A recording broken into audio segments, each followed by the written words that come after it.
Dr. صبري صيدم, Deputy Secretary General of Fatah Central Committee. Thank you so much for joining us. Hamas has confirmed that it is discussing the US-Qatar ceasefire proposal with other Palestinian factions. Is Fatah holding talks with Hamas on the agreement in place at the moment? Well, it's good to be with you. No. The short answer is no. There's no talks, no direct talks with Hamas. But certainly there's talks with the interlocutors in the Middle East, definitely the Qataris, the Egyptians, and most importantly, contact with the Americans to assess the situation as it were. And we were hoping that the culmination of the discussion would surface during the Netanyahu-Trump meeting, in which we were told that Trump was very close to announcing a ceasefire. It looks like there's last-minute hiccups that delayed such a process. So you're hopeful that a ceasefire will come into place through the discussions that you've been having. Is there any more you can tell us what's holding up the ceasefire being announced? Well, let me say, just to clarify, that we have not been holding any direct discussions. As you know, I did say that we're in discussion with the interlocutor to assess the situation and see as to where the discussion has taken us. But indeed, yes, we are quite encouraged by the optimism that prevailed so far. We would like to see a cessation of hostilities, and we'd like to see anything that saves our people's lives. So what's holding this back is maybe last-minute hiccups, as I said, that are manifesting themselves by the lack or the impotence of the American administration will to reveal a plan to basically address the day after.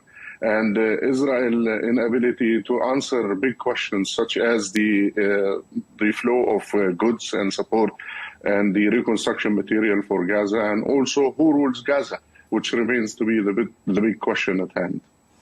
Earlier, I was discussing Israel's defense minister announcing plans to move Gaza's population to a camp in the southern city of Rafah.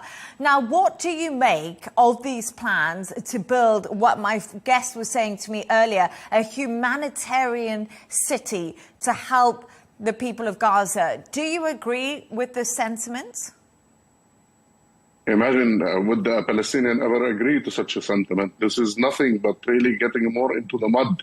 Israel is basically committing war crimes. It is insisting on committing yet more crimes by displacing Palestinians, by deciding the type of oxygen Palestinians are to breathe, and by dividing Palestine in such a manner that even Netanyahu and Trump were rejoicing last night by saying to each other that, yes, we will displace Palestinians. Yes, we have talked to partners in the region, rather, and some of them are willing to displace Palestinians. And yes, they're continuing with their Riviera project.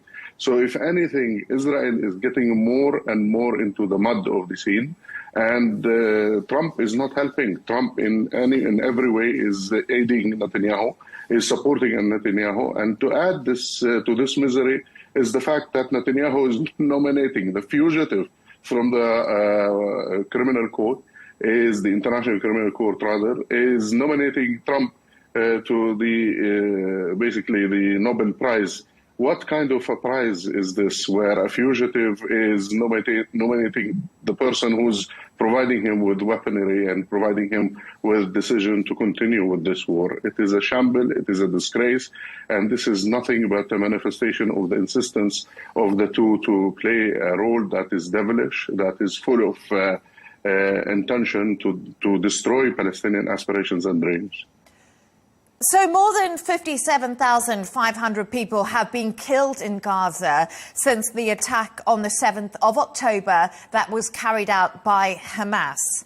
How much longer can Palestinian parties like Fatah continue to allow the people to suffer?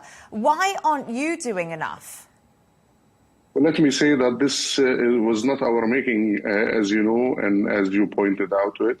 And we have been, since day one, trying to pressure all parties to end the hostilities, to save the Palestinian blood, and also to salvage what remains of Gaza. But indeed, Netanyahu has other ideas. Remember, the 7th of October was in every way possible for Netanyahu an excuse to continue with his earlier plan. This did not come into being all of a sudden. He's been planning for 30 years the issue of displacing Palestinians, and he's doing that in the West Bank, by the way, not only in Gaza, and the issue of exterminating Palestinian presence on the geography of Palestine. So what is happening is an implementation of a much bigger project. This is not a war that's being settled. This is not a revenge that's being paid.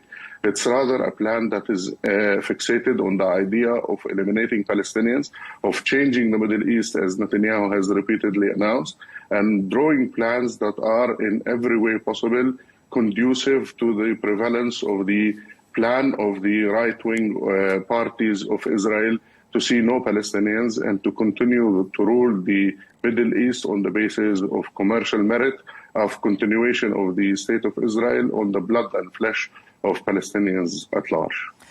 Doctor, there's a question that I want to ask you. I want to say, you were saying that there's nothing in place for the day after the ceasefire. And this is a big concern when it comes to these talks between the US, Israel, Hamas, indirect talks or direct talks. What is your party calling for the day after the ceasefire happens? What is your solution to end this war and to save the Palestinian people? Well, our solution has come handy. We have formulated a plan. We have presented the plan to the Arab Summit last March.